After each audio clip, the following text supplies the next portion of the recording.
नमस्कार दोस्तों, स्वागत है आपका मेरे चैनल कॉमिक्स लाइफ में।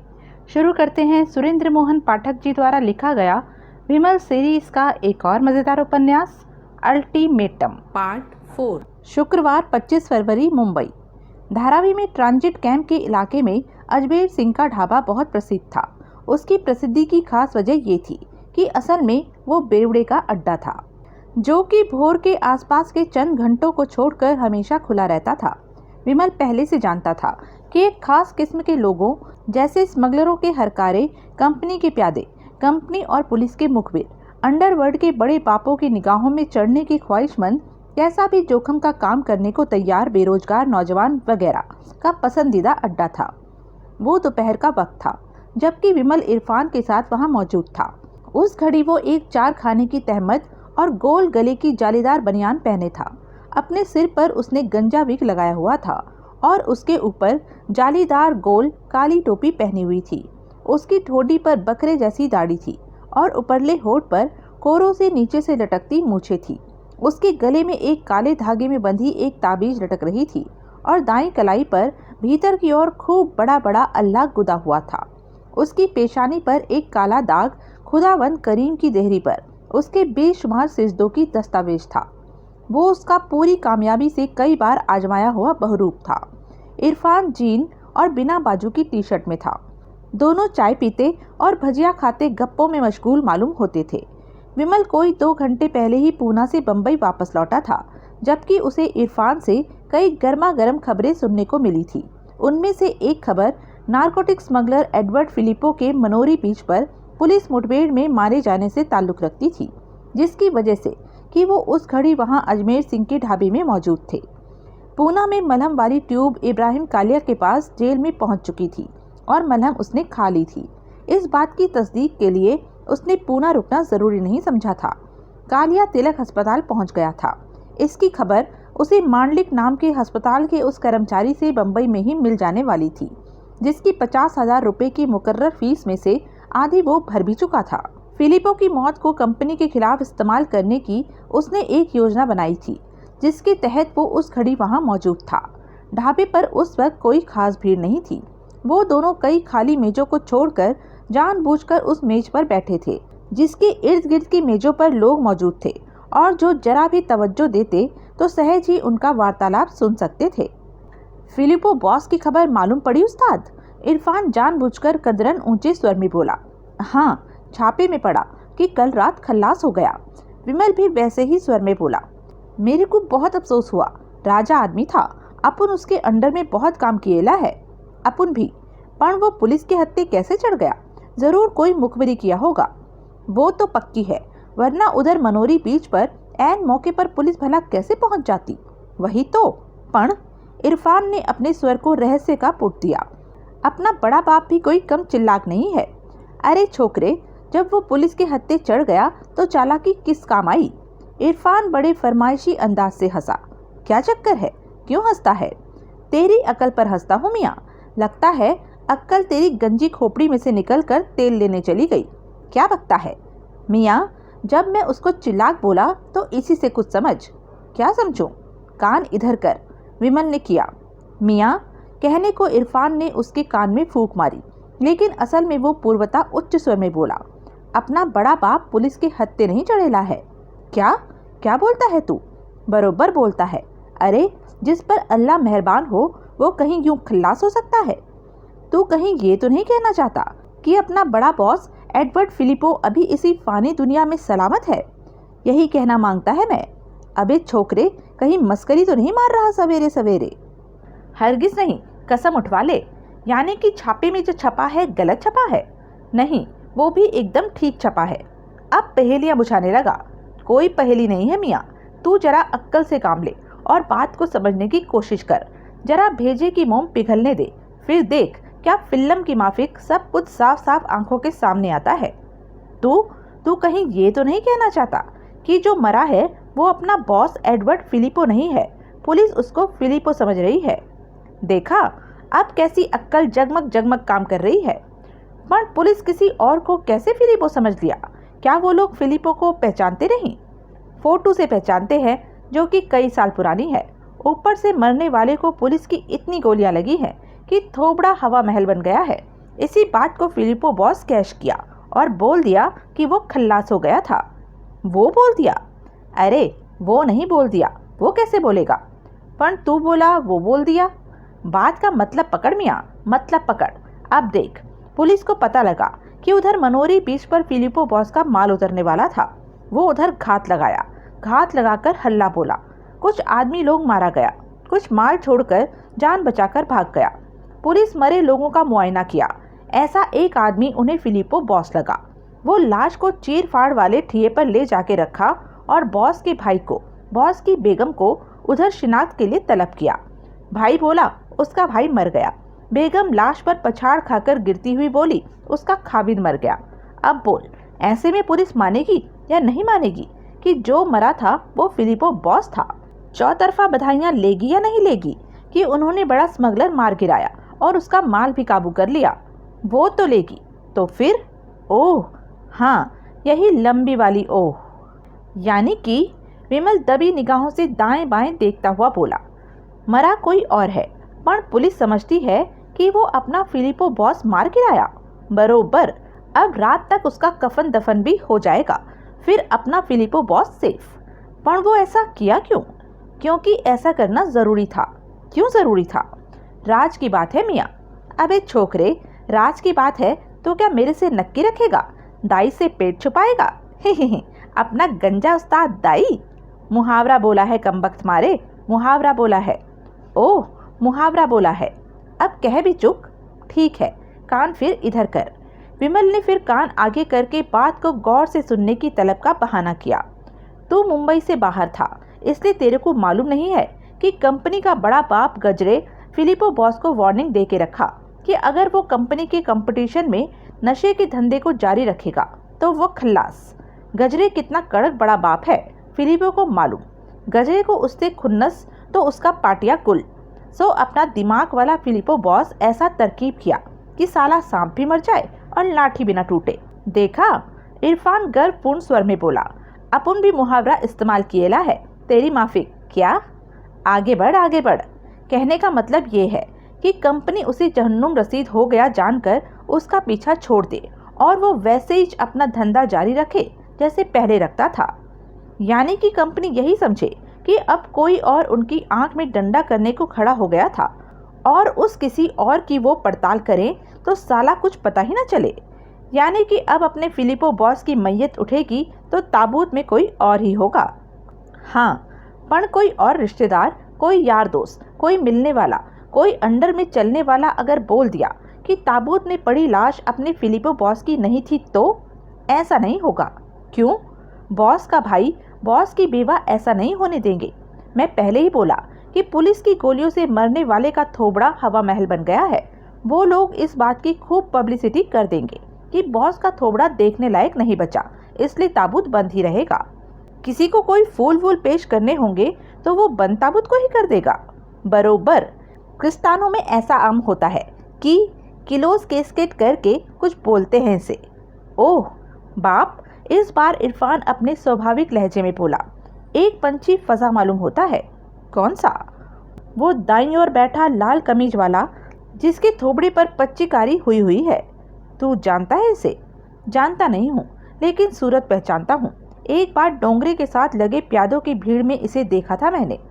क्या पता ये भी प्यादा ही हो, क्या पता। यानी कि अब आगे कहीं यही ड्रामा दोहराने की ज़रूरत नहीं, मालूम तो नहीं पड़ती। गुड। वही सारा ड्रामा वो एक्रेजी के इलाके में स्थित पास्कल के बार में, जो कि अजमेर सिंह की ढाबी जैसा ही लेकिन उससे कदरन अच्छा कंपनी के भेदियों और प्यादों का ठिया था, और भोईवाड़े के एक कहवा खाने में पहले ही कर चुके थे।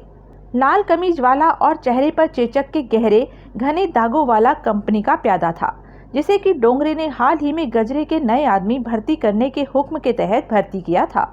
उसका नाम गोडाम्बे था और पहले उसका काम कंपनी के लिए और पुलिस के लिए मुखबरी करना ही था। बड़े उत्तेजित भाव से अपनी खास खबर बाँच कर वो खामोश हुआ तो डोंगरे भोचक्का सा उसका मुंह देखने लगा। फिलिपो जिंदा था, वो शख्स जिंदा था जिसको पिछली रात खलास कर देने का उसको हुक्म मिला था।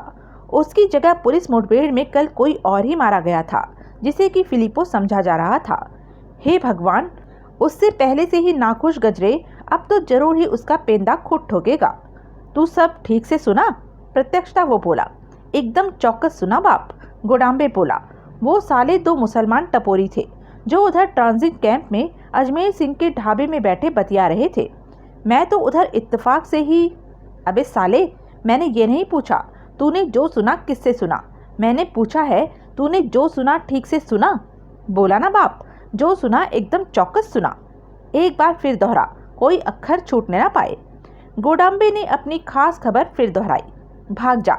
गोडाम्बे हड़बड़ाता हुआ डोंगरे के सामने से उठा और उसके ऑफिस से बाहर निकल गया।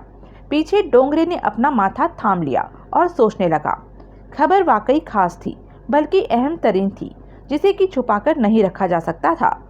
फिर मन ही मन गणपति बप्पा मोरिया दोहराते हुए उसने टेलीफोन अपनी तरफ घसीटा और उस पर गजरे का नंबर लगाया। हेलो, उसे दिव्या का मधुर स्वर सुनाई दिया। डोंगरे बोलता हूँ, वो बोला। गजरे साहब ऑफिस में आ गए? हाँ। अकेले हैं? नहीं, सब लोग हैं। सब लोग? सब लोग कौन?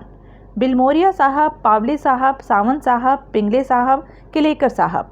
तो ये बोलना ओहदेदार है। सब लोग क्या बोलती है? वही हैं। क्या कोई मीटिंग हो रही है? अगर ओहदेदारों की मीटिंग हो रही थी तो ये उसके लिए अपमान की बात थी कि उसे उसमें शामिल होने के लायक नहीं माना गया था। मेरे को क्या मालूम? उसे दिव्या की आवाज़ सुनाई दी। मैं क्या भीतर से बोल रही हूँ? अच्छा, तू साहब को बोल, डोंगरी कोई बहुत ज़रूरी बात करना मांगता है। ज़रूरी बात, समझ गई? जो अभी का अभी करना मांगता है। क्या? होल्ड करो। डोंगरी रिसीवर कान से लगाए बैठा रहा। बॉस बोलता है। फिर उसे दिव्या की आवाज़ सुनाई दी। ऊपर आ जाओ। डोंगरी चौथी मंजिल पर पहुंचा। गजरे को उसने कदरन अच्छे मूड में पाया। उसने पहले उसका और फिर उसके जोड़ीदारों का अभिवादन किया। क्या ज़रूरी बात है? गजरे मुंह में सिगार दबाए दबाए मेंढक की तरह टरटराया। बॉस, डोंगरे धीरे से बोला, वो बात एडवर्ड फिलिपो की बाबत है। उसी की बाबत सही, बात क्या है? और जरा ऊंचा बोल। अपना एक प्यादा खबर लाया है कि फिलिपो जिंदा है। क्या बकता है? साहब, वो क्या है कि। डोंगरे, बिलमोरिया बोला। जो बोलना है एक ही बार में बोल, खामखा सस्पेंस मत फैला। डोंगरे ने गोडाम्बे से सुनी कहानी अक्षरश दोहराई। नामुमकिन, उसकी खामोश होते ही गजरे बोला। पुलिस को इतना बड़ा धोखा नहीं हो सकता। और फिलिपो भी? रशीद पावले बोला। इतनी चालाकी भरी बात नहीं सोच सकता। मैं क्या उसे जानता नहीं? सोच भी सकता हो, भाई सावंत बोला। तो खड़े पैर उस पर अमल करना क्या कोई हंसी खेल रहा होगा? उसका कंपनी के कहर से बचने की कोशिश करना तो समझ में आता है, लेकिन यूं वो अपनी 4 किलो हेरोइन नहीं पकड़वा सकता। और पुलिस को? दशरथ किलेकर खरखराती सी आवाज में बोला। जब उसने गर्दन पर कॉलर पहना होता था तो उसकी आवाज में भी फर्क आ जाता था। मनोरी बीच पर मुठभेड़ के लिए खुद दावतनामा नहीं भिजवा सकता, अपनी जगह मरने के लिए। किशोर पिंगले बोला। कोई हम शक्ल भी पहले से ही तैयार करके नहीं रख सकता। जो प्यादा ये खबर लाया है, गजरे बोला, वो भरोसे का है, पहले का परखा हुआ है। डोंगरे ने इनकार में सिर हिलाया। मुंडी मत हिला, मुंह से बोल। वो नया आदमी है। पिछले दिनों जो 50 नए आदमी भर्ती किए गए थे उनमें से एक है। बड़े की हाँक रहा होगा। बेवड़े के अड्डे से हालिस खबर को बड़ा चढ़ाकर बोल रहा होगा। तेरी निगाहों में आने की कोशिश कर रहा होगा। ऐसा हो सकता है बॉस, डोंगरे व्यग्र भाव से बोला। लेकिन मैं उसकी बात को नज़रअंदाज तो नहीं कर सकता ना। ये ठीक कहता है, बिलमोरिया बोला। मुझे यकीन नहीं आता, गजरे बोला, कि फिलिपो ने ऐसी गहरी चाल चली होगी। उसने आपकी वार्निंग को नज़रअंदाज किया था। ऐसा करने से जो खतरे थे उनसे वो बेखबर नहीं हो सकता था। लिहाजा अपने बचाव के लिए वो कोई भी कदम, ऐसा फैंसी कदम भी उठा सकता था। वो कुछ भी कर सकता था, लेकिन पुलिस की अक्ल पर कैसे जबरन हावी हो सकता था? पुलिस की सोच को वो कैसे अपने हक में कर सकता था? पुलिस ने क्या उसकी सहूलियत के लिए ये बयान जारी कर दिया कि उन्होंने मनोरी बीच पर एडवर्ड फिलिपो को मार गिराया था? बात तो आप ठीक कह रहे हैं। पुलिस के जरिए प्रेस को रिलीज की गई ये बहुत जिम्मेदारी की खबर है। खबर जारी करने से पहले उन्होंने हर मुमकिन तस्दीक की होगी कि मरने वाला फिलिपो था। वही तो, यानी कि अपने सिपह सलार की लाई इस खबर को नज़रअंदाज कर दिया जाए। गजरे हड़बड़ाया। उसने बड़े विचारपूर्ण भाव से सिगार के 3-4 लंबे कश खींचे और फिर बोला, नहीं, नज़रअंदाज नहीं कर दिया जाए। मैं नहीं चाहता कि वो हरामी का पिल्ला कहीं बैठा कंपनी पर हंस रहा हो कि कैसा उल्लू बनाया उसने कंपनी को, उसे मरवा डालने की धमकी देने वाले गजरे को। बिरादरान, इस बात की हमें भी तस्दीक होनी चाहिए कि मरने वाला फिलिपो ही है। कैसे? गजरे फिर खामोश हो गया और विचारपूर्ण मुद्रा बनाए सिगार के कश लगाने लगा। क्यों न पहले हम, भाई सावंत बोला, पुलिस से ही असलियत जानने की कोशिश करें। क्या मतलब? गजरे बोला, अखबारी खबर लीपा पोती वाली होती है, पढ़ने वालों में सनसनी फैलाने के लिए चमकाई गई होती है। बात में कितनी सच्चाई है और कितना अखबारी मुलम्मा है, ये बात हमें सीधे पुलिस के महकमे से बेहतर मालूम हो सकती है। राइट फ्रॉम हॉर्सिंग माउथ, बिल्मोरिया बोला। पुलिस में कंपनी के पास बिका हुआ एक आदमी है, भाई सावंत बोला, ऊंची कुर्सी पर है, डिप्टी कमिश्नर है। डिडोलकर? वही। वो हमें बेहतर और भरोसेमंद तरीके से असलियत की वाकिफियत दे सकता है। भाई ठीक बोलता है, किलेकर बोला। ठीक है, गजरे बोला, फ़ोन लगाओ इस डीसीपी डिडोलकर को। तत्काल भाई सावंत ने मेज पर पड़े टेलीफोन में से एक अपनी तरफ घसीट लिया। इरफान ने पहले से ही दरियाफ्त करके रखा हुआ था कि एडवर्ड फिलिपो माटुंगा में रहता था। वहां पहुंचकर उसे फिलिपो का घर, जो कि अंग्रेजों के ज़माने की बनी एक 2 मंजिली कोठी थी, तलाश करने में कोई दिक्कत नहीं हुई थी। उस घड़ी विमल और इरफान ग्राउंड फ्लोर के एक ऑफिस नुमा कमरे में फिलिपो की गमगीन पत्नी जैन के सामने बैठे हुए थे। अपने टपोरियों वाले खस्ता हाल लिबास को वे तिलांजलि दे चुके थे और अब वो सलीके के कपड़े पहने बड़े संभ्रांत और सुजान लग रहे थे। विमल के जिस्म पर पूना यात्रा वाली पोशाक थी, अलबत्ता अपना हैट उसने सिर पर से उतारकर अपनी गोद में रख लिया हुआ था। बहन जी, विमल बोला, जुल्म सहने से भी जालिम की मदद होती है। बहन जी संबोधन का जैन पर बड़ा अच्छा प्रभाव पड़ा था। वैसे भी अनायास ही वो विमल से बहुत प्रभावित हो गई थी और यही वजह थी कि अफसोस करने वहां पहुंचे लोगों के बीच में से उठकर उन्हें उस तन्हा कमरे में ले आई थी। जालिम? जैन भवें उठाकर बोली, आपका इशारा किसकी तरफ है? कंपनी की तरफ है और उसके बड़े महंत की तरफ। मेरे हस्बैंड को कंपनी ने तो नहीं मारा? कंपनी नहीं मारा, वरना क्या मनोरी बीच पर पुलिस जादू के जोर से पहुंच गई थी? लेकिन वो तो किसी मुखबिर का काम था। वो कंपनी का काम था। आप भले ही उसे मुखबिर कहें या भेदिया कहें या गद्दार कहें या उसे कोई और नाम दे। वो सोचने लगी। अंडरवर्ल्ड में बच्चे बच्चे को मालूम है कि गजरे ने मिस्टर फिलिपो को कंपनी की मुकालफ छोड़ने के लिए 2 दिन का वक्त दिया था। वो 2 दिन मुकम्मल होते ही मिस्टर फिलिपो पुलिस मुठभेड़ में मारे गए। वैसा ना भी हुआ होता तो भी क्या उन्हें आज का दिन देखना नसीब होता? कंपनी क्या अपनी धमकी पर अमल न करती? किसी को खुद मारना या उसकी मौत का सामान करना एक ही बात होती है बहन जी। आपका इसमें क्या दखल है? वही दखल है जो एक खैर ख्वाह का एक दोस्त का होना चाहिए, होता है। मुझे एडवर्ड के किसी पीएन घड़ीवाला नाम के दोस्त की खबर नहीं। आपको उनके तमाम दोस्तों की खबर है? तमाम की तो खबर नहीं है। So there you are. वैसे भी, इरफान जल्दी से बोला, भाई बड़ौदा से हैं। इतनी जल्दी? जैन बोली, खबर कैसे लग गई? इत्तेफाक से मैं पहले से मुंबई में था, विमल बोला। 1 हफ्ते से यहाँ हूँ, लेकिन इतना बिजी रहा कि मिस्टर फिलिपो से मुलाकात का वक्त न निकाल पाया। अपने कामों से फारिग होकर मिस्टर फिलिपो से मिलने का ख्याल किया तो पता लगा कि वो। विमल ने बड़े नाटकीय ढंग से एक गहरी सांस ली। आप क्या चाहते हैं? मैं अपने दोस्त की मौत का कंपनी से बदला लेना चाहता हूँ। आप अकेले कंपनी से भिड़ पाएंगे? मैं अकेला नहीं हूँ। क्या बदला लेंगे आप? कंपनी के तमाम ओहदेदारों को मार गिराएंगे? ऐसा कहना तो बहुत बड़ा बोल बोलना होगा। तमाम तक तो आनन फानन मेरी पहुंच ही नहीं हो सकेगी, लेकिन आंख के बदले आंख और जान के बदले जान सरीखा सौदा मैं अभी कर सकता हूँ। विमल एक क्षण ठिठका और फिर बोला, बशर्ते कि आप खुद ऐसे किसी सौदे की ख्वाहिशमंद हो और आपको मेरी मदद करना कबूल हो। मदद कैसी? बहुत मामूली।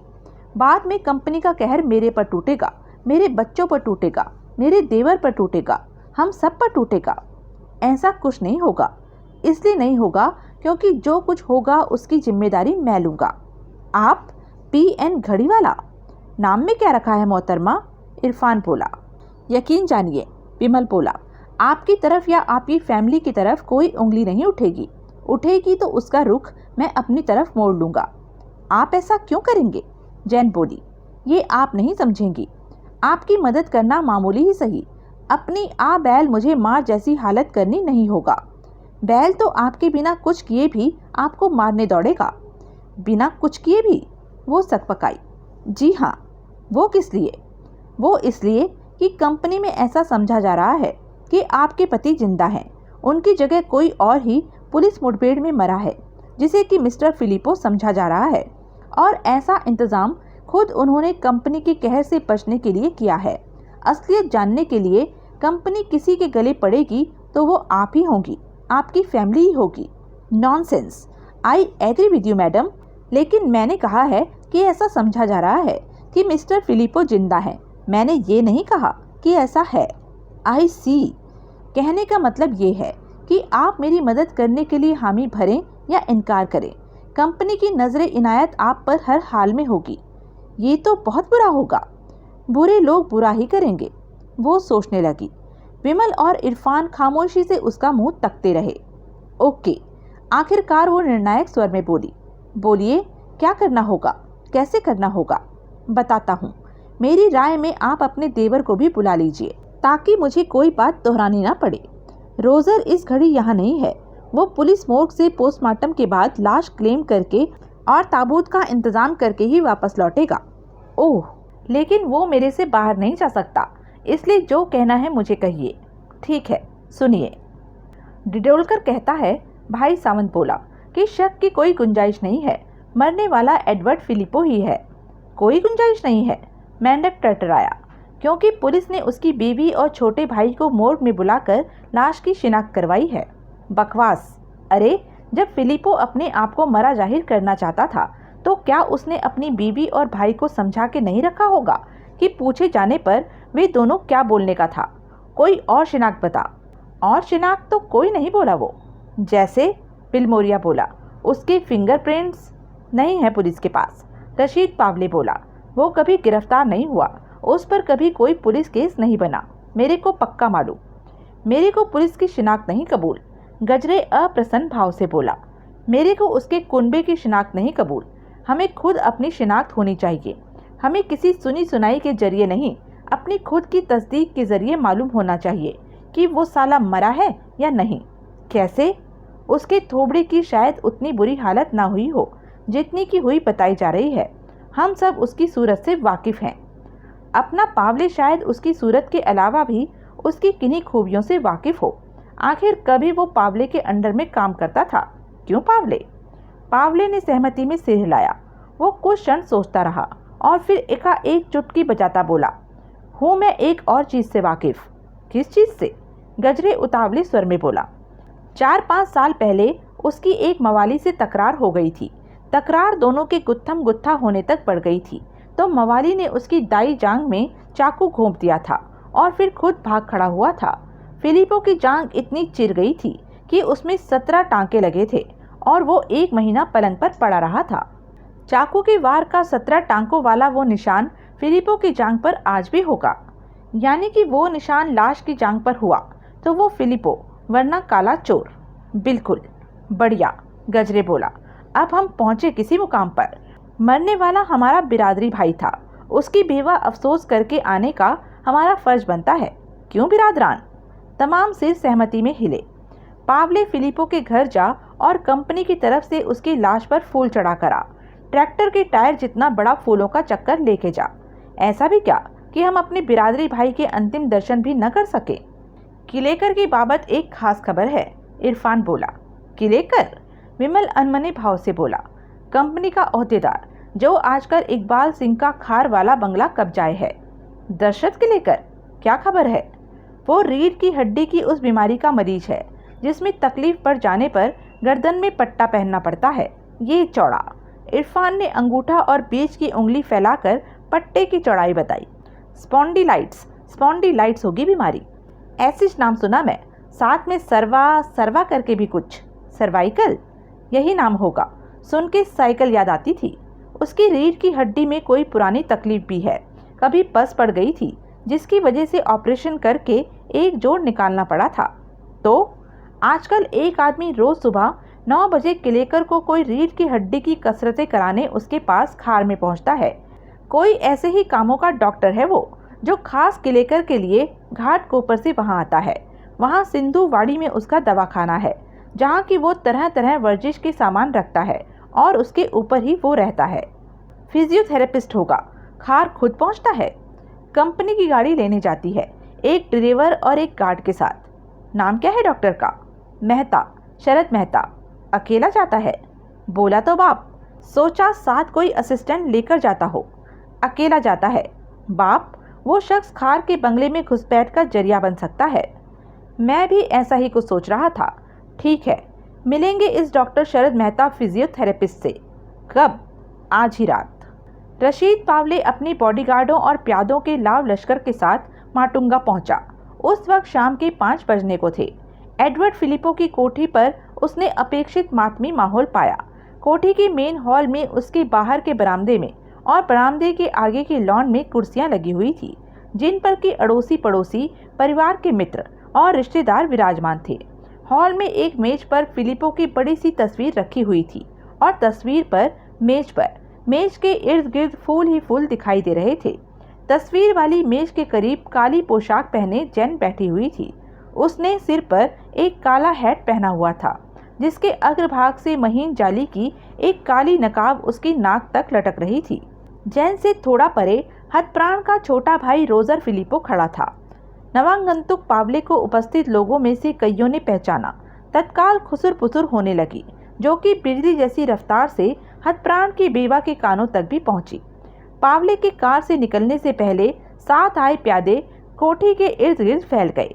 2 बॉडीगार्ड कोठी के आयरन गेट पर और 2 भीतर लॉन में जम गए। एक बॉडीगार्ड ने फूलों का चक्र संभाला और पावले के कार से बाहर निकलते ही उसके साथ हो लिया। वो बॉडीगार्ड भौमिक था, जो इस बात से बहुत खुश था।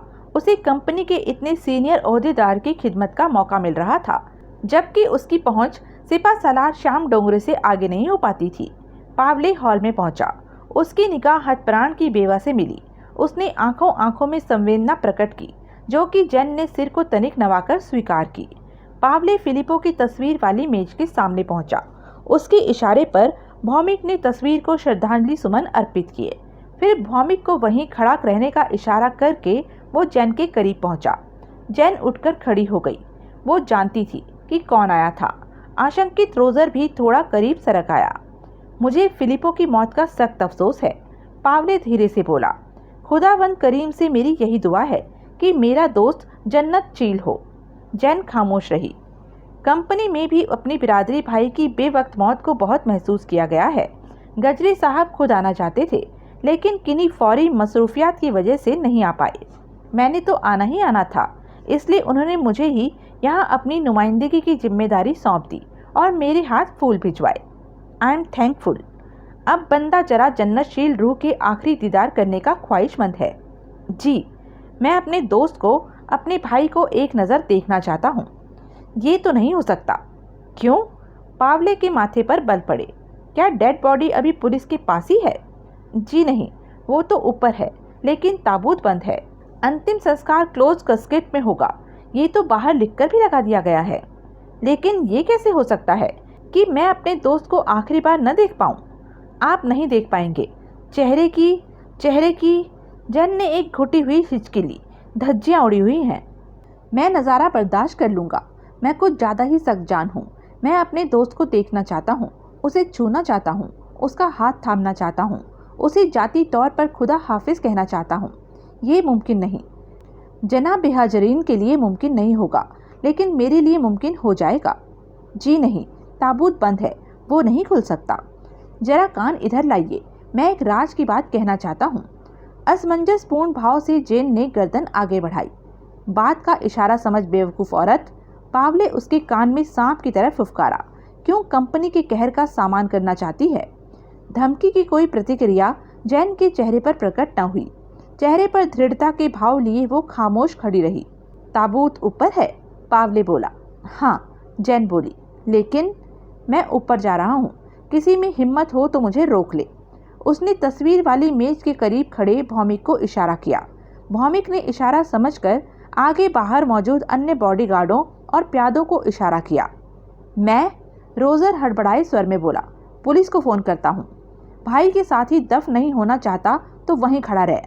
रोजर, जैन संतुलित भाव से बोली, टेक इट इजी प्लीज। प्यादे परे सीढ़ियों के दहाने पर जमा होने लगे। तस्वीर के पास खड़ा गार्ड उनकी रहनुमाई के लिए उनमें जा मिला। पावले घूमकर उस तरफ बढ़ा। 1 मिनट रुक जाओ, जैन विनयशील स्वर में बोली। 1 मिनट में क्या होगा? वो बोला, सामने आ जाएगा। 1 मिनट की तो बात है। ठीक है, 1 मिनट। उसने अपने आदमियों को इशारा किया। सब सीढ़ियों से परे ठिठक गए। जैन घूमी और पिछवाड़े का एक दरवाजा खोलकर दृष्टि से ओझल हो गई। हॉल में एकाएक ऐसा सन्नाटा छा गया जैसे सबको सांप सूंघ गया हो। लोगों को सांस लेते दहशत होती मालूम होने लगी। ठीक 1 मिनट बाद हाथ में एक कनस्तर थामे एक अन्य द्वार के रास्ते जैन सीढ़ियों के करीब प्रकट हुई। पावले उसकी तरफ बढ़ा। जैन ने 2 सीढ़ियां चढ़ी और वापस घूमी। गजरे के गुमाश्ते। जैन एक एक शब्द चबाती हुई बोली, ये पेट्रोल है जो मैंने तेरे सामने अपने ऊपर पलट लिया। उसने कनस्तर को अपने सिर से ऊंचा करके उल्टा और खाली हो जाने पर एक तरफ उछाल दिया। और ये लाइटर है। तूने एक कदम भी आगे बढ़ाया तो मैं अपने आप को आग लगा लूंगी, फिर मेरा खून तेरे सिर होगा। पावले हकबकाया। क्यों खामखा जान देना चाहती है? वो धीरे से बोला, खामखा नहीं, किसी वजह से, खुशी खुशी। एडवर्ड को मेरे पर फक्र होगा कि मैंने अपने जीते जी कंपनी की मनमानी नहीं होने दी। मैं मर जाऊं उसके बाद कैसे भी तुम्हें लाश की मिट्टी खराब करने का पूरा अख्तियार होगा। मैं ऐसा कुछ नहीं करना चाहता, मेरी ऐसी कोई मंशा नहीं। तो फिर क्यों ताबूत में झांकना चाहते हो? ताकि मुझे यकीन आ सके कि जो मरा है वो एडवर्ड फिलिपो ही है। What nonsense. नॉनसेंस ही सही, लेकिन ये ज़रूरी है। अपने आका का हुक्म बजा लाना मेरा फ़र्ज है। वो ये तस्दीक चाहता है तो ये तस्दीक होगी। ऐसी किसी तस्दीक के लिए लाव लश्कर क्यों ज़रूरी है? क्या मतलब? गजरे की वाहियात जिद के सामने मैं इतना झुकने को तैयार हूँ कि तुम अकेले ऊपर जा सकते हो। मुझे कबूल है, पावले निसंकोच बोला। तुम जाकर अपनी जगह बैठो। मैं गया और आया। जैन ने सहमति में सिर हिलाया, लेकिन पहले पेट्रोल से भीगे कपड़े बदलकर। जैन 2 सीढ़ियां नीचे उतरकर वहां से परे हट गई। पावले ने अपने आदमियों को वहीं ठहरे रहने का इशारा किया और फिर अकेला सीढ़ियां चढ़ने लगा। वो पहली मंजिल पर पहुंचा। ऊपर सीढ़ियों की दहाने के ऐन सामने एक कमरा था जिसका दरवाजा खुला था। दूर से ही उसे उस कमरे के बीचों बीच पड़ा ताबूत दिखाई दे गया। वो दरवाजे पर पहुंचा और चौखट लांघकर ठिठका। उसी घड़ी उसका हाथ अपने कोट की भीतरी जेब में मौजूद रिवॉल्वर पर था। उसकी निगाह पैन होती हुई सारे कमरे में घूमी। कमरे के पृष्ठभाग में 2 खिड़कियां थी, लेकिन दोनों मजबूती से भीतर से बंद थी। दाईं दीवार के साथ एक लकड़ी की वार्डरोब लगी हुई थी, लेकिन उसके दोनों पल्ले खुले हुए थे और वो भीतर से एकदम खाली थी। लगता था वो कमरा ताबूत रखने के लिए ही खास तौर से खाली किया गया था। उसने रिवॉल्वर पर से हाथ खींच लिया और ताबूत के करीब पहुंचा।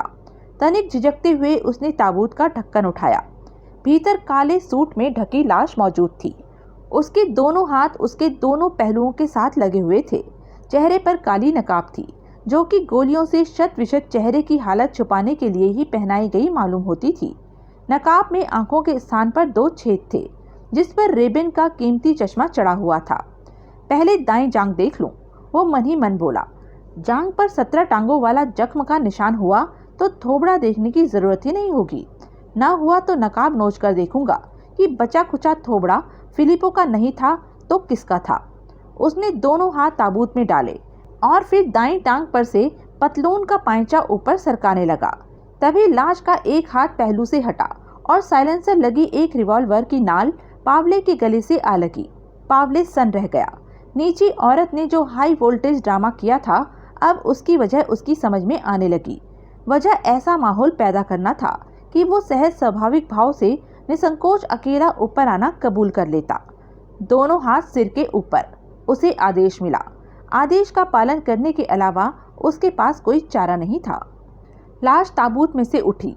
खाली हाथ से उसने चेहरे पर से चश्मा और नकाब परे नोच फेंकी। सोहल, पावले के मुंह से निकला। At your service. सोहल ताबूत से बाहर कदम रखता हुआ बोला, मैं कंपनी के ओहदेदारों के नामों से तो वाकिफ हूँ, लेकिन बड़े साहब गजरे और किशोर पिंगले के अलावा उनकी सूरतें नहीं पहचानता। हुजूर का नाम जान सकता हूँ? पावले खामोश रहा। कोई बात नहीं, मैं सुबह अखबार में पढ़ लूंगा। तू मेरा कत्ल करना चाहता है? और क्या तुम्हारी आरती उतारना चाहता हूँ? तुम क्या समझते हो कि मैंने ये फर्जी अल्टीमेटम दिया था कि मैं कंपनी के एक एक ओहदेदार को चुन चुन कर मारूंगा? विमल ने उसे घूर कर देखा। ओहदेदार तो हो ना तुम कंपनी के। मैं कहूँ मैं नहीं हूँ ओहदेदार तो तू मुझे नहीं मारेगा? ऐसा तो नहीं हो सकता। बोनी करने का मौका तो अब मैं क्या छोड़ूंगा?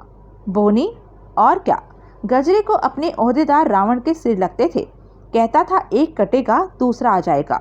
यानी कि खुद अपने लिए तुम्हारी कितनी भी अहमियत हो, गजरे के लिए तुम महज एक अदद हो। बहरहाल जो कोई भी तुम हो, मरने के लिए तैयार हो जाओ।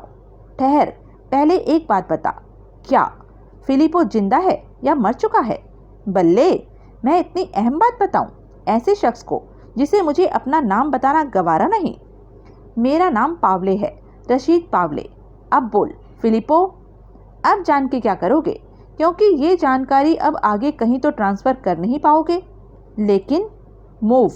विमल ने रिवॉल्वर उसकी खोपड़ी के पृष्ठभाग से सटाकर उसे बाहर को धक्का दिया। मन मन के कदम रखता पावले आगे बढ़ा। लकड़ी की वार्डरोब के करीब से गुजरते वक्त विमल ने खाली हाथ से उसके एक पहलू को हौले से ठकठकाया। तत्काल वार्डरोब एक तरफ सरकी। उसके पीछे एक दरवाजा निकला जो कि वार्डरोब की वजह से नहीं दिखाई दे रहा था। दरवाजे में से इरफान ने बाहर कदम रखा। एक क्षण को विमल की उससे निगाह मिली। उसने सहमति में सिर हिलाया और फिर पावले के साथ आगे बढ़ चला। वहां से पिछवाड़े को भी उतरती सीढ़ियां थी, जो कि उस घड़ी विमल का लक्ष्य था। भौमिक व्याकुल भाव से बार बार सीढ़ियों की तरफ देख रहा था। साहब को ऊपर गए 5 मिनट से ऊपर हो गए थे, जबकि उन्होंने तो उल्टे पांव वापस लौट आना था। मुर्दे की जांच का मुआयना करने में आखिर वक्त ही कितना लगता था? 1 मिनट बड़ी मुश्किल से भौमिक ने और गुजारा और फिर उसने हॉल के दरवाजे पर आकर लॉन में मौजूद दोनों गार्डों को इशारा किया। दोनों लपकते हुए उसके करीब पहुंचे। तू यहीं ठहर, भौमिक बोला, तू मेरे साथ आ। एक गार्ड के साथ भौमिक ने सीढ़ियों पर कदम डाले। उसे अंदेशा था कि मकतूल की बेवा अभी फट पड़ेगी और ऐतराज में आसमान सिर पर उठा लेगी, लेकिन ऐसा कुछ न हुआ। जो औरत पावले की उस हरकत पर अपने आप पर पेट्रोल डालकर आग लगाने को आमादा थी, तब उसने सीढ़ियों की तरफ निगाह तक न उठाई। वो पहली मंजिल पर पहुंचे।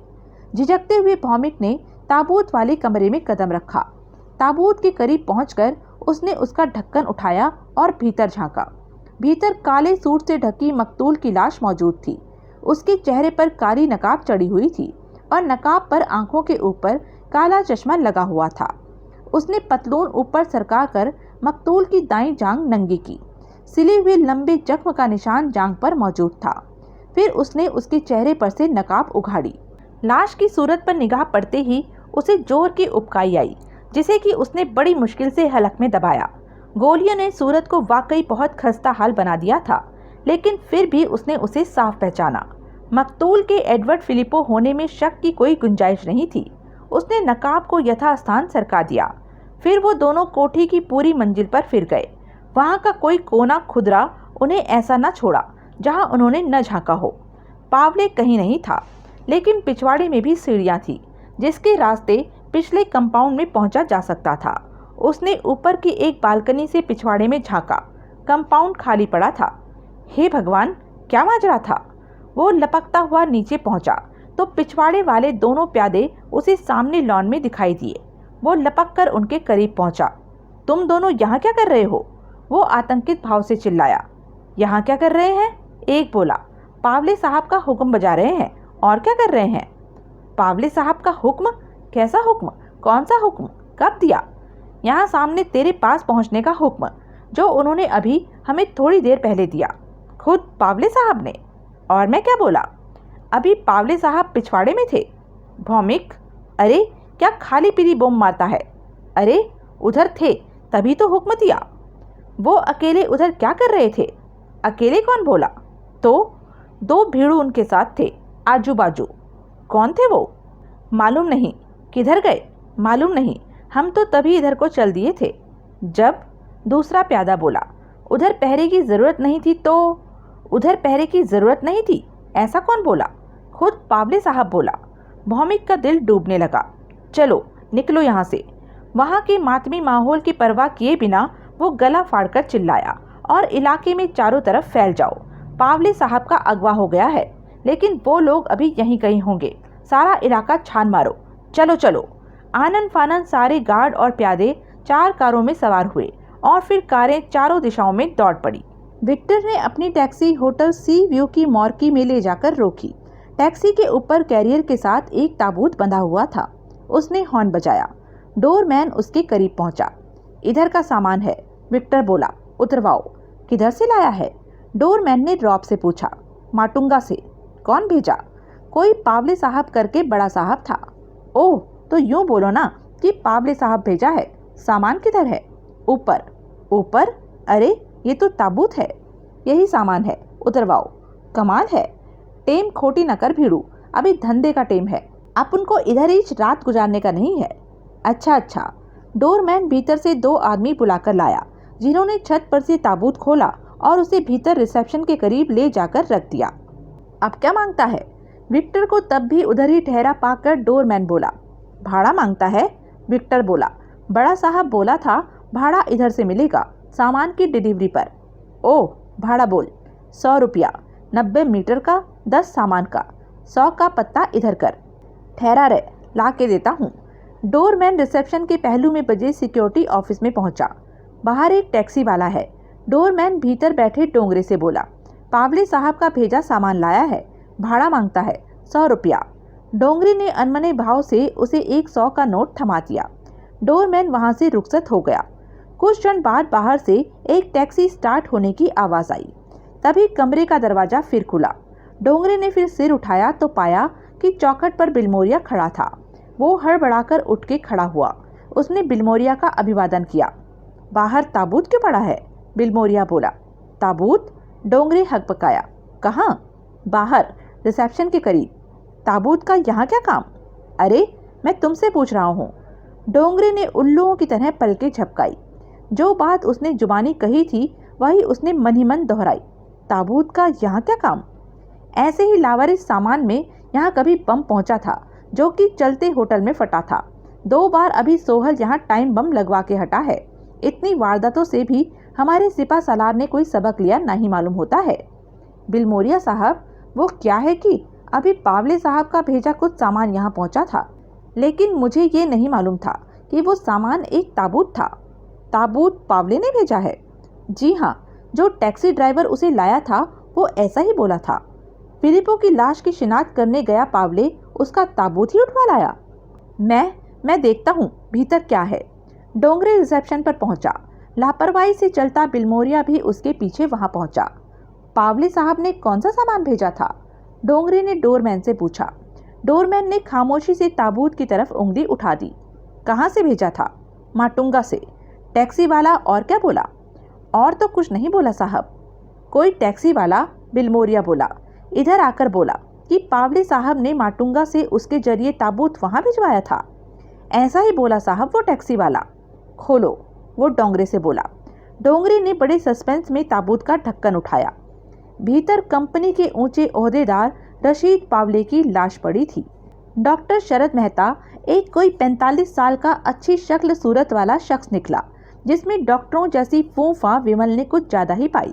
वो क्लिनिक से उठने की तैयारी कर रहा था कि खूब सजे धजे विमल और इरफान वहां पहुंचे थे, लेकिन डॉक्टर ने उनकी सज धज का कोई रोब खाया हो ऐसा विमल को न लगा।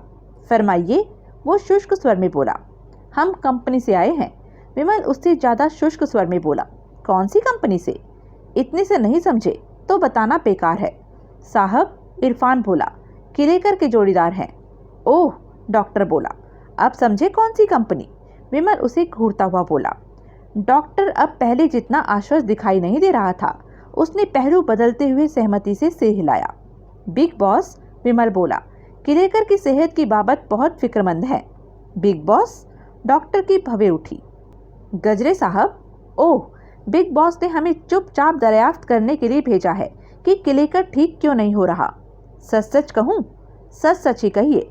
और ये भी ध्यान में रखिए कि इस बाबत आपने जो कुछ हमें बताना है वो किलेकर को नहीं बताना। वजह? बिग बॉस ऐसा चाहता है। अब ये ना पूछना कि वो ऐसा क्यों चाहता है, क्योंकि हमें मालूम नहीं। बिग बॉस से सवाल करने की हिम्मत किसी में नहीं है, हमारे में तो बिल्कुल भी नहीं है, समझे? हाँ, अब बोलिए, सच सच क्या बोलना चाहते हैं आप? मिस्टर किलेकर की बीमारी ठीक होने वाली नहीं। क्या? फिजियोथेरेपिक एक्सरसाइज उस बीमारी के मरीज को महज राहत दिलाती है, वो उसका इलाज नहीं है। ऐसी बीमारियां जैसे उनकी बीमारी स्पॉन्डोलाइटिस, सर्वाइकल, डायबिटीज़, हाइपरटेंशन वगैरह तो यूँ समझिए कि किराएदार की तरह होती हैं, जो एक बार घर में घुस आएं तो निकलती नहीं, इसलिए उनके साथ रहना सीखना पड़ता है। दूसरे मिस्टर किलेकर को एक्सरसाइज में कोई रुचि नहीं, फिजियोथेरेपी पर उन्हें मुकम्मल एतबार नहीं। रोज़ सुबह मुझे बुला तो लेते हैं, मेरी उनसे दोस्ती है इसलिए मैं चला भी जाता हूँ, लेकिन जो एक्सरसाइज मैं उन्हें कराता हूँ उनमें उनका मन नहीं है। वे उन्हें यूँ करते हैं जैसे मेरे पर एहसान कर रहे हों, चिड़चिड़ किए बिना जिस्म नहीं हिलाते। जो एक्सरसाइज मैं अपने चले आने के बाद उन्हें दिन में भी कई कई बार करने की हिदायत देकर आता हूँ, उन्हें वो करते नहीं। टोकता हूँ तो धौंस देते हैं। मेरे पर तो धौंस चल गई, बीमारी पर कैसे चलेगी? विमल ने सहमति में सिर हिलाया। वो तो जादू के जोर से ठीक होना चाहते हैं, अब मैं फिजियोथेरेपिस्ट से जादूगर कैसे बन जाऊं? यानी कि राहत का कोई जरिया नहीं? एक जरिया है, लेकिन उसके लिए भी उन्हें हाथ पांव हिलाना मंजूर नहीं। क्या जरिया है? पूना में आचार्य समदर्शी हैं, जिन्होंने जड़ी बूटियों पर आधारित कुछ दवाइयाँ खुद इजाद की हैं, जो कि उनके किन्हीं खास योगा के आसनों के साथ इस्तेमाल की जाएं, तो ऐसी एक हफ्ते की प्रक्रिया का कम से कम 6 महीने तक असर रहता है। लेकिन मिस्टर किलेकर पूना जाने को तैयार नहीं, किसी के पास जाने में उनकी हेटी होती है। मुझे ही कहते रहते हैं कि मैं आचार्य को मुंबई लाने का सामान करूं। उनको इनकार है आने से? हाँ, और जायज़ इनकार है। वो 85 साल के हैं। ये उम्र क्या मरीज की खातिर पूना मुंबई भागे फिरने की है? आचार्य जी के हाथ में शफा है, जिसका उनको अभिमान है, और जायज़ अभिमान है। मिस्टर किलेकर अगर अपने सामने किसी को कुछ नहीं समझते तो वो भी ऐसा ही मिजाज रख सकते हैं। आप तो काफ़ी अच्छी तरह से वाकिफ़ मालूम होते हैं आचार्य जी से। कभी आमने सामने मिलने का सौभाग्य तो मुझे नहीं प्राप्त हुआ, लेकिन फ़ोन पर कई बार बात की है। कई बार मैंने अपने मरीजों को आचार्य जी के पास पूना भेजा है। ऐसे मौक़ों पर मैं उन्हें फ़ोन पर खबर भी कर दिया करता था। यानी कि? विमल एक गुप्त निगाह इरफान पर डालता हुआ बोला। आप नहीं जानते कि आचार्य जी देखने में कैसे लगते हैं? क्या मतलब? भाई, आप मुंबई में उनसे मिलेंगे तो उन्हें पहचानेंगे कैसे? वो मैं पहचान लूँगा, डॉक्टर निश्चिता से बोला। उनकी पर्सनैलिटी ऐसी है कि लाखों में भी खड़े होंगे तो वो एक अलग ही दिखाई देंगे। ऐसा? 2 साल हुए इंडिया टुडे में उन पर एक सचित्र लेख छपा था। मैगजीन का वो अंक मैंने संभाल के रखा हुआ है। यही है तो हमें भी दिखाइए। यही है। डॉक्टर ने उठकर एक शेल्फ खोला और उसमें से मैगजीन निकाली। वो वापस मेज पर आ बैठा और उसने मैगजीन को एक स्थान से खोलकर उसे विमल के सामने रखा। विमल ने देखा, मैगजीन के आमने सामने पृष्ठों पर 2 तस्वीरें छपी हुई थी, जो कि एक क्लोजअप था और दूसरा लॉन्ग शॉट। उन तस्वीरों में जो आचार्य चित्रित था, उसके चेहरे पर सन जैसी सफ़ेद दाढ़ी मूछ थी और सिर पर कंधों तक आने वाले वैसे ही सफ़ेद बाल थे, जिसमें वो ऐन बीच में मांग निकाले था। उम्र दराज वो निश्चय ही था, क्योंकि उसकी भवें और पलकें तक सफ़ेद थी। लॉन्ग शॉट में वो भगवे वस्त्र और गले में रुद्राक्ष की माला पहने दिखाई दे रहा था। विमल ने मैगजीन के उस अंक की प्रकाशन तिथि नोट कर और मैगजीन वापस डॉक्टर को लौटा दी। किलेकर के लिए? विमल बोला। अगर आचार्य जी मुंबई आए तो क्या उन्हें हफ्ता भर यहाँ ठहरना पड़ेगा? मेरे ख्याल से नहीं। मेरे ख्याल से तो उनकी एक ही दिन की विजिट काफ़ी होगी। मरीज का मुआयना करके वो अपनी दवा दे सकते हैं और उसके प्रयोग की विधि मुझे समझा सकते हैं। ऐसे ही उनके विशेष योग आसन भी उनसे सीख कर मैं आगे मरीज को उनका अभ्यास करा सकता हूँ। मेहता साहब, आप इस बात को अभी राज रखिएगा, लेकिन समझ लीजिए कि पूना वाले वो आचार्य जी मुंबई आ गए। ऐसा? हाँ, लेकिन मैं फिर कहता हूँ कि आप इस बात को अभी अपने तक ही रखिएगा। मैं किलेकर को सरप्राइज देना चाहता हूँ, यूँ उस पर आपका भी रौब गालिब होगा। मेरा? बिल्कुल। आइंदा किसी दिन जब आप एकाएक आचार्य जी को साथ लेकर जाकर किलेकर के सामने खड़ा कर देंगे तो उसके छक्के छूट जाएंगे और यूं आपका रोब नहीं गायब होगा उस पर? होना तो चाहिए। होगा, यकीनन होगा। मैं बहुत जल्द इस बाबत आपको गुड न्यूज़ दूंगा। अपना फ़ोन नंबर दीजिए। डॉक्टर ने अपना एक विजिटिंग कार्ड उसे सौंपा। मैं आपको फ़ोन पर खबर कर दूंगा कि आचार्य जी बम्बई में कहाँ उपलब्ध हैं। फिर आप उन्हें किलेकर के पास ले जाइएगा। वो चले जाएंगे? आपके कहे तो नहीं चले जाएंगे, लेकिन मेरे कहे चले जाएंगे। मैं उनको आपकी बाबत बोल के रखूँगा। Very good. लेकिन मेरी फिर हिदायत है आपको, इस बाबत जब तक कोई नतीजा सामने ना आ जाए तब तक आपने एकदम खामोश रहना है। एक बार आचार्य जी आकर किलेकर को देख लें, उसके बाद आप शौक से इस बात का जिक्र हर किसी से कीजिएगा और वाहवाही लूटिएगा कि आचार्य समदर्शी को मरीज देखने के लिए मुंबई बुलाने के नामुमकिन काम को आप और सिर्फ आप अंजाम दे सके। आप जो मरीज के दोस्त भी हैं। ओके ओके, तो हम चलते हैं। विमल उठता हुआ बोला, बहुत जल्द आपसे फ़ोन पर फिर बात होगी। आपने अपना नाम नहीं बताया जनाब। नाम नहीं बताया? उसने इरफान की तरफ देखा। नाम नहीं बताया। ये राम डोंगरे है, इरफान जल्दी से बोला, और मैं इनका छोटा भाई श्याम डोंगरे हूँ। फिर राम और श्याम वहाँ से रुखसत हुए। दशरथ किलेकर वध के संदर्भ में बाहर आकर विमल बोला, हमने इस बात को कैश करना है कि ये डॉक्टर मेहता आचार्य समदर्शी से रूबरू कभी नहीं मिला और किलेकर उसकी शक्ल तक से वाकिफ नहीं। ऊपर से जैसा हुलिया वो आचार्य बना के रखता है, उसमें शक्ल की तो कोई अहमियत ही नहीं। कुछ अहम है तो उसकी पोशाक और उसके सन जैसे बाल और दाढ़ी मूछ। मैं समझा बाप, इरफान बोला, और अब हमें 2 आदमियों की मदद की ज़रूरत है। वो कौन हुए?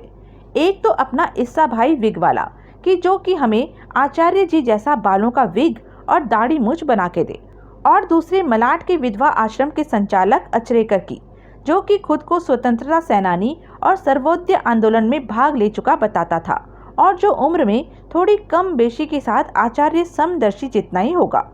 अचरेकर की मदद किस लिए? जैसा कि अभी हम भीतर से सुन के आ रहे हैं, वो पूना वाला आचार्य झोला उठाकर विजिट पर चल देने वाले डॉक्टरों की किस्म का नहीं है। अगर वो यूं आने वाला होता तो डॉक्टर मेहता ही उसे कब का बुला चुका होता। भीतर हमने ये फट्टा मार दिया कि आचार्य हमारे बुलाने पर आ जाएगा, लेकिन आचार्य की यूं आमद यकीनन शक की निगाहों से देखी जाएगी। इसलिए अपने दावे में हमें ये संशोधन करना होगा कि आचार्य जी इत्तेफाक से मुंबई में थे और इत्तेफाक से ही डॉक्टर मेहता को, हमें नहीं, उनकी मुंबई में मौजूदगी की खबर लग गई थी। तब डॉक्टर मेहता ने, जो कि फ़ोन के जरिए पहले से उनसे वाकिफ़ हैं, बहुत मिन्नत समाजत करके आचार्य जी को उसके खास मरीज किलेकर को देखने चलने के लिए तैयार कर लिया था। इरफान, पूना के ऐसे फूंफा वाले आचार्य के लिए मुंबई में अचरेकर का आवास ऐन फिट जगह होगी, ऐन ऐसी जगह होगी जहां आचार्य की मौजूदगी किसी को भी हजम हो जाएगी। मैं समझा बाप, बरोबर समझा। पण वो अचरेकर तो बहुत कड़क बुढ़ऊ है।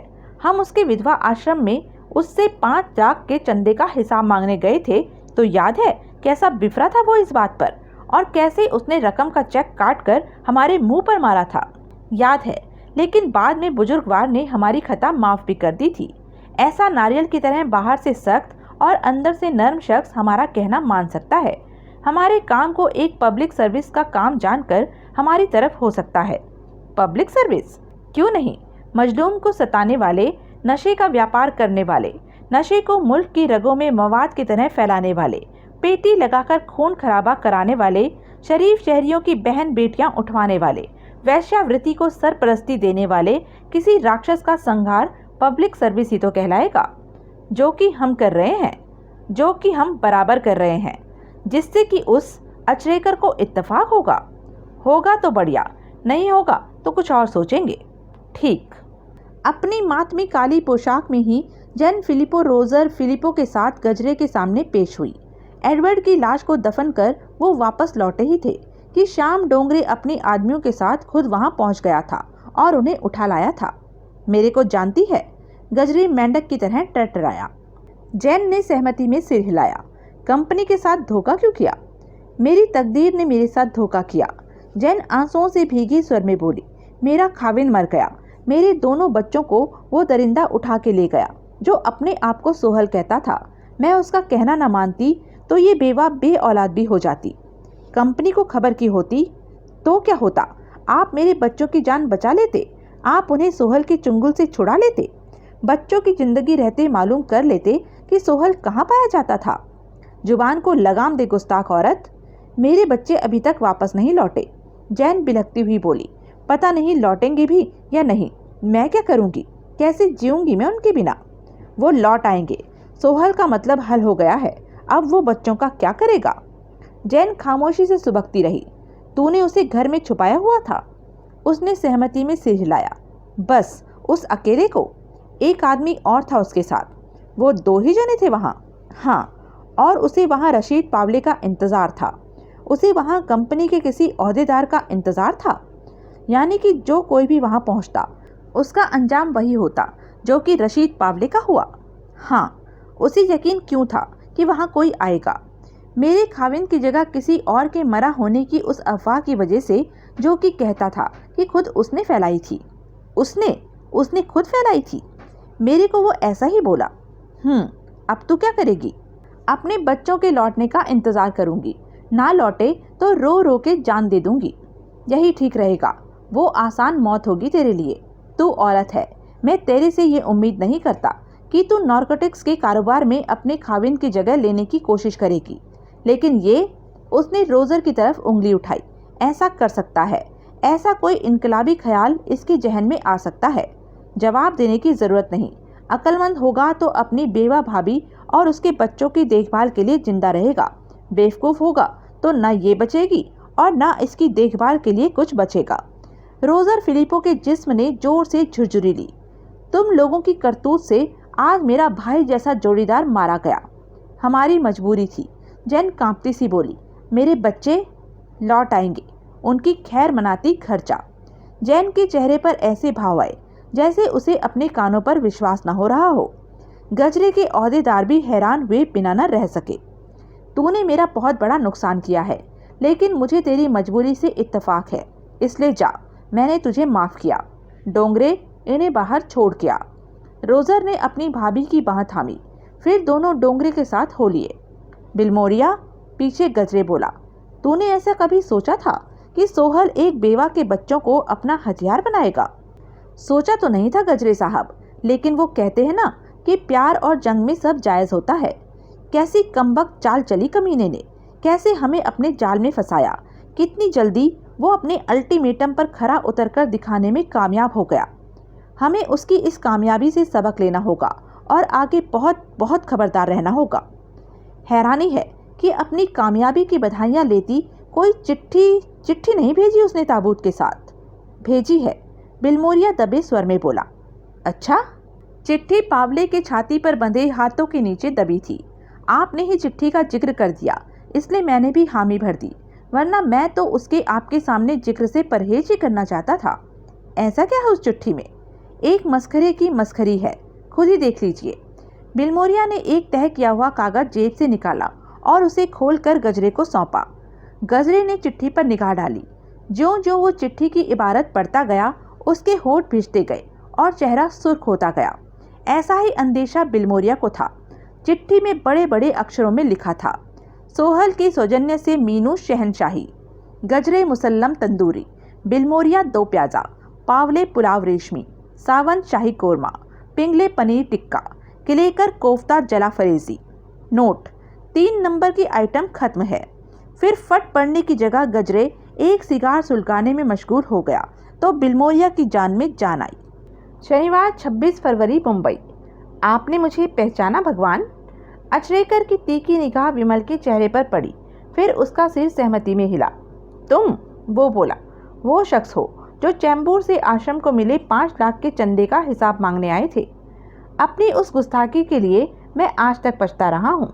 कोई हर्ज नहीं, वो ही पछताता है जिसे अपनी गलती का एहसास होता है। पछताने से मन निर्मल होता है। क्या चाहते हो? चाहता तो हूँ भगवान कुछ, जाहिर है तभी तो यहाँ आए हो।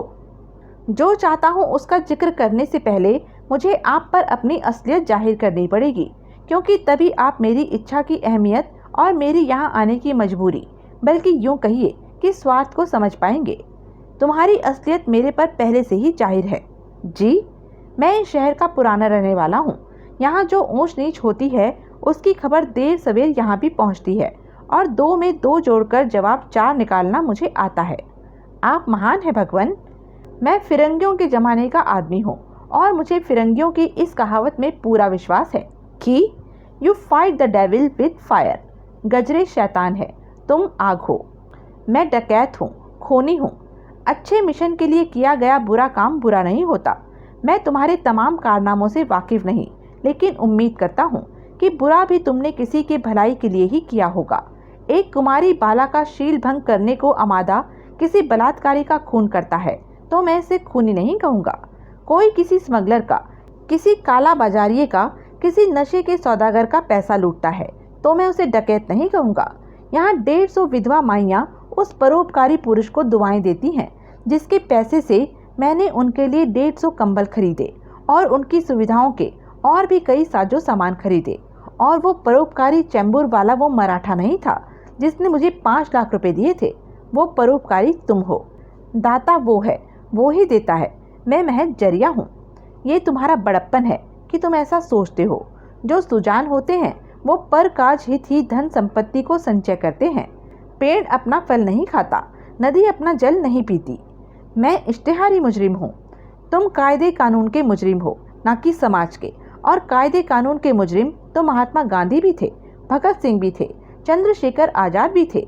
फिरंगी उनके भी इश्तिहार छापता था, उन्हें जेल की सलाखों के पीछे बंद करता था, उन्हें सूली पर टांगता था, उन्हें गोली से उड़ाता था। विमल खामोश रहा। अब बेखौफ बोलो, क्या चाहते हो? विमल ने बताया। वो खामोश हुआ तो अचरेकर ठठाकर हंसा। हंस रहे हैं भगवान, वो बोला। इत्तेफाक पर हंस रहा हूँ, अचरेकर बोला। उस अनोखे इत्तेफाक पर हंस रहा हूँ जो कि अभी हुआ। मैं समझा नहीं, अभी समझाता हूँ।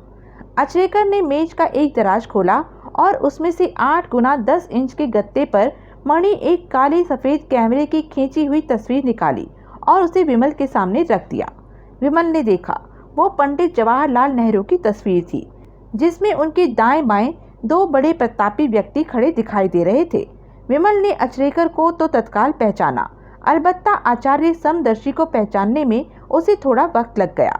उस तस्वीर में आचार्य के सिर के बाल और मूछें काली थी और दाढ़ी थी ही नहीं। सन 62 की तस्वीर है, अचरेकर बोला। आप आचार्य जी को इतना पुराना जानते हैं? इससे भी पुराना, हम दोनों बचपन के साथी हैं। वाकई अनोखा इत्तेफाक है कि जिस शख्स का जिक्र लेकर मैं यहाँ आया वो आपका बचपन का साथी निकला। तभी तो हंसी आई। आचार्य समदर्शी जब कभी भी मुंबई आते हैं तो सच में ही मेरे पास ठहरते हैं। मुंबई में उनके जो वाकिफकार हैं उनमें से हर कोई इस हकीकत से वाकिफ है। कमाल है, यानी कि अपने झूठ को साबित करने के लिए मुझे कुछ भी नहीं करना पड़ेगा, वो वैसे ही सच है। बिल्कुल। बहुत सुकून और इत्मीनान महसूस करता विमल वहाँ से रुखसत हुआ। अब उसने इस्सा भाई विक वालों को तलाश करना था। बिलमोरिया की टेलीफोन कॉल ने गजरे को सोते से जगाया। अच्छी खबर है, वो बोला। जाग जाइए, सुनाने आ रहा हूँ। शुक्र है, गजरे उनिंदा सा बोला। कभी कोई अच्छी खबर भी सुनाने आ रहा है, बल्कि बहुत अच्छी, मन को चैन देने वाली। सुन के खुश हो जाएंगे। जल्दी पहुँच और आके चाय मेरे साथ पी। बिलमोरिया ने रिसीवर वापस क्रेडल पर रख दिया। वो बांद्रा की एक विशाल 2 मंजिली कोठी में रहता था जहाँ से कि उस घड़ी उसने गजरे को फ़ोन किया था। अपने 4 बॉडीगार्डों के साथ वो होटल सी व्यू रवाना हुआ। होटल में उसने गजरे को अपने स्वीट के बेडरूम में पाया। तत्काल एक वेटर ने दोनों को चाय सर्व की। अब बोलो, गजरे बोला। क्या अच्छी खबर है? नेपाल गया इंदौरी अपने मिशन में कामयाब हो गया मालूम होता है। ऐसा? ये खबर देखिए। बिलमोरिया ने साथ लाया अखबार एक जगह से मोड़कर उसके सामने किया। ये सुर्खी पढ़िए। गजरे ने पढ़ा।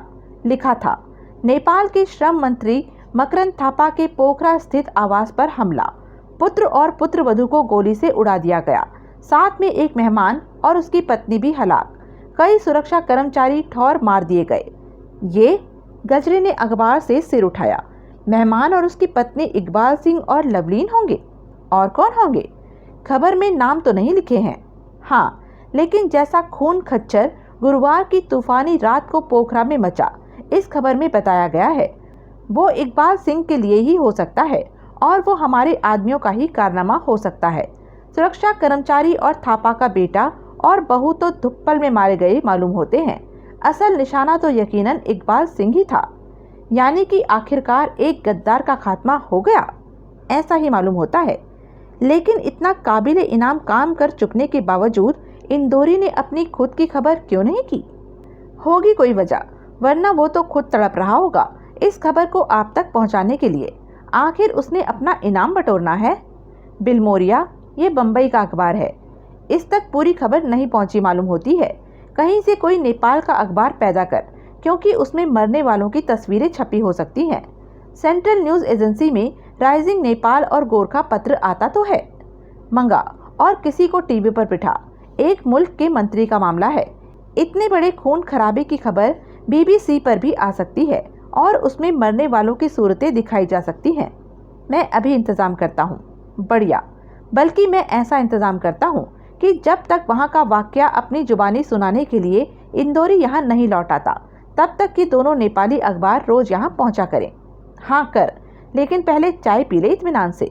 जी हाँ, इतनी उम्दा चाय भला मैं कैसे छोड़ सकता हूँ। पावले की बोल। 4 बजे अंतिम संस्कार होगा उसका। बांद्रा के कब्रिस्तान में उसकी मिट्टी ठिकाने लगाई जाएगी। मौत की वजह जैसा कि आप चाहते थे, दिल का दौरा ही बताई जा रही है। वही ठीक है, असलियत बताएंगे तो लाश पुलिस ले जाएगी और अखबारों में कंपनी की फजीयत कराती खबरें छपेंगी और सोहल का गुणगान होगा और भी हीरो बन जाएगा वो कि उसने कितनी सहूलियत से कंपनी का एक महारथी मार गिराया था। गजरे बोला और फिर बड़े अनमने भाव से एक सिगार सुलगाने में मशगूल हो गया। दोपहर बाद विमल की इरफान से मुलाकात हुई। क्या खबर है? विमल बोला। ताला तोड़ का इंतजाम हो गया है। डैनियल जैसा ही हुनरमंद है और भरोसे का है। आखिरी नाम है। गुड। अलबत्ता 2 और आदमियों का इंतजाम अभी नहीं हुआ। फिर क्या बात बनी? बाप, आदमियों का कोई तोड़ा नहीं मुंबई शहर में, पर जैसे आदमी तू चाहता है वैसे बहुत खबरदारी से तलाश करने पड़ते हैं, बहुत शिद्दत से तलाश करने पड़ते हैं। तलाश कर तो लेगा? कर ही लूँगा, आज ही रात तक। हाँ, और क्या खबर है? तेरे पीछे भाई सावंत हर रात को अपने फ्लैट पर वापस नहीं लौटा था। एक मंगल को आया था 11:30 के करीब और फिर शुक्र को 2 बजे के बाद। अब कहाँ है? दोपहर तक तो फ्लैट में ही था। आगे उसकी खबर कैसे लगेगी? लग जाएगी, एक आदमी बिठाया हुआ है मैंने उधर। बढ़िया। और उसी फ्लैट में मौजूदगी के दौरान उसकी रखवाली करने वाले प्यादे 4 से 6 हो जाते हैं, 2 भीतर, 2 बाहर, 2 नीचे। और क्या खबर है?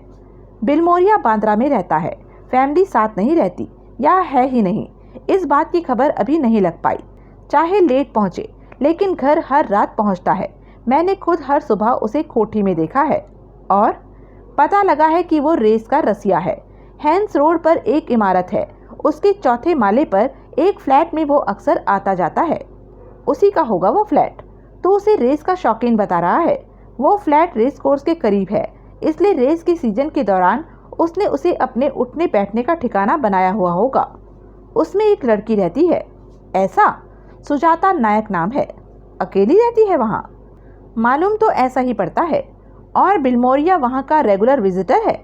ऐसी है। अकेला जाता है? बाप, तेरे अल्टीमेटम के अंडर अकेला किधर जाएगा कोई कंपनी का ओहदेदार, वो भी बिलमोरिया जैसा बड़ा ओहदेदार। 4 बॉडीगार्डों के साथ जाता है। लड़की उससे फिट होगी। बाप, वो मुश्किल से 19 साल की है और बड़ी खानदानी मालूम पड़ती है। ऊपर से परियों जैसी हसीन है। फैशन मॉडल बताते थे आस पड़ोस के लोग उसे। Fashion model? हाँ, ऐसी हाई क्लास बाई को फिट होने के लिए वो मवाली बिलमोरिया ही मिला होगा। कोई हाई क्लास कॉल गर्ल तो नहीं? कॉल गर्लों का कंपनी में कोई घाटा है बाप? रंडी खाने चलाना तो कंपनी का कारोबार है। फिर भी वो कॉल गर्ल होती तो बिलमोरिया उसे अपने पास बुलाता, ना कि खुद उसके पास जाता। तो रखेल होगी भाई, विमल तनिक झुंझलाए स्वर में बोला। बिलमोरिया उसे उस फ्लैट में रखे हुए होगा। इरफान खामोश रहा। मुंबई में ये कोई बड़ी बात नहीं, यहाँ रसूख वाले लोग रखेल ऐसे ही रखते हैं और जितनी हाई क्लास लड़की होती है उतनी ही हाई क्लास उसकी डिमांड होती है। बिलमोरिया उसे मुंबई के बढ़िया इलाके में कीमती फ्लैट में स्टाइल से रखे, ये उसकी डिमांड होगी, जो कि बिलमोरिया ने पूरी की होगी। इन दादा लोगों के पास ऐसे कामों के लिए हराम के पैसे की क्या कोई कमी होगी? बरोबर बोला बाप। तू इस लड़की की और खोज खबर ले, बरोबर, और ये भी मालूम कर कि बिलमोरिया का रेस का शो किस दर्जे का है। मैं समझा नहीं बाप। वो टेलीफोन पर ही घोड़ों पर दाव लगाने की हद तक ही शौकीन है रेस का, या खुद रेस कोर्स भी जाता है, या अपने घोड़े भी दौड़ाता है, या घोड़ों की ब्रीडिंग में भी दिलचस्पी रखता है। ब्रीडिंग? बढ़िया नस्ल के घोड़ों से नए घोड़े तैयार करने को कहते हैं। माँ बाप रेसों के विजेता घोड़े रह चुके हों तो औलाद में ऐसे गुण अपने आप ही आ जाना स्वाभाविक माना जाता है। माँ बाप? इरफान हंसा। औलाद घोड़ों की? हो सकता है घोड़ों में उसकी इस हद तक भी रुचि हो। मालूम करना। मैं करेगा। रशीद पावले के कफन दफन का क्या प्रोग्राम है? खबर नहीं, लेकिन होगा तो सही आज ही किसी वक्त। करीबन कब्रिस्तान बांद्रा में है, जरूर वहीं दफनाया जाएगा उसे। कंपनी में उसके जोड़ीदार ओहदेदारों की मौजूदगी में, गजरे की मौजूदगी में। बाप? इरफान नेत्र फैलाकर बोला। क्या उधर हल्ला बोलने का इरादा है? क्या हर्ज है? और कब कब सारे दुश्मन एक ही जगह इकट्ठे मिलेंगे? बहुत बंदोबस्त होगा, जिसका मुकाबला तू समझता है कि हम नहीं कर सकेंगे। बाप? इरफान दबे स्वर में बोला। ये मरहूम की मिट्टी खराब करने वाला काम होगा। ऐसा तो मैं नहीं चाहता। ठीक है, मरहूम की मिट्टी खराब नहीं होगी। अब राजी? राजी बाप? तू पूना का कुछ नहीं बोला। क्या हुआ वहाँ? जेल में कालिया से मुलाकात हुई? हुई, बहुत यादगार मुलाकात हुई। और क्या हुआ? और अभी कुछ नहीं हुआ, आगे होगा मंगलवार को। बढ़िया। हालांकि गजरे ने ऐसा कोई अंदेशा जाहिर नहीं किया था, लेकिन बिलमोरिया के जहन में ये ख्याल बराबर था कि वे लोग पहली बार कंपनी के हेडक्वार्टर के छत्र छाया से बाहर कहीं इकट्ठे मौजूद होंगे। सोहल ये बिना किसी से कहे भी समझ सकता था कि वे सब लोग रशीद पावले के अंतिम संस्कार में जरूर शामिल होंगे। सोहल के वहां किसी हल्ले की एडवांस तैयारी के तौर पर कंपनी के 20 सशस्त्र प्यादे कब्रिस्तान को कवर करके रखने के लिए दोपहर को ही भेज दिए गए थे, और खुद डोंगरे के नियंत्रण में 20 और प्यादे गजरे और उसके ओहदेदारों के साथ निर्धारित वक्त पर बांद्रा पहुंचे थे। लेकिन बिलमोरिया की आशंका निराधार निकली थी। वहां कोई अप्रिय घटना नहीं घटित हुई थी। अलबत्ता कुछ अखबार वाले जरूर वहां पहुंच गए थे, जो कि बार बार ये सवाल कर रहे थे कि क्या रशीद पावले सच में ही दिल का दौरा पड़ने पर मरा था। अपने एक ऊंचे ओहदेदार के वियोग से विचलित गजरे 5 बजे अपने लाव लश्कर के साथ होटल सी व्यू वापस लौटा, जहां की इंदौरी की टेलीफोन कॉल उसका इंतजार कर रही थी। काम हो गया बॉस, उसकी खुशी से दमकती आवाज गजरे को सुनाई दी। काम वैसा ही हुआ है जैसे पहले हरिहर श्रेष्ठ ने होने का दावा किया था, या पक्की खबर है? बॉस, मैं पहले अपने आदमी को पहचाना और फिर वो किया जो मैं करने इधर आया था। उसे पहले से पहचानता था? खूब अच्छी तरह से। फोन इतनी देर में क्यों किया? इधर मौसम बहुत खराब है, तूफानी माहौल है, टेलीफोन बिजली सब ठप है, अभी भी बहुत मुश्किल से कॉल लग पाई है। ओह, प्लेन सर्विस ठप है, सड़क का रास्ता भी बंद जैसा ही है। लगता है अभी और 2-3 दिन इधर ही फंसा रहना पड़ेगा। क्या वांदा है? मैं जब भी काठमांडू पहुंचूंगा वहां से फोन करूंगा। बढ़िया। और सुन। बोलो बॉस।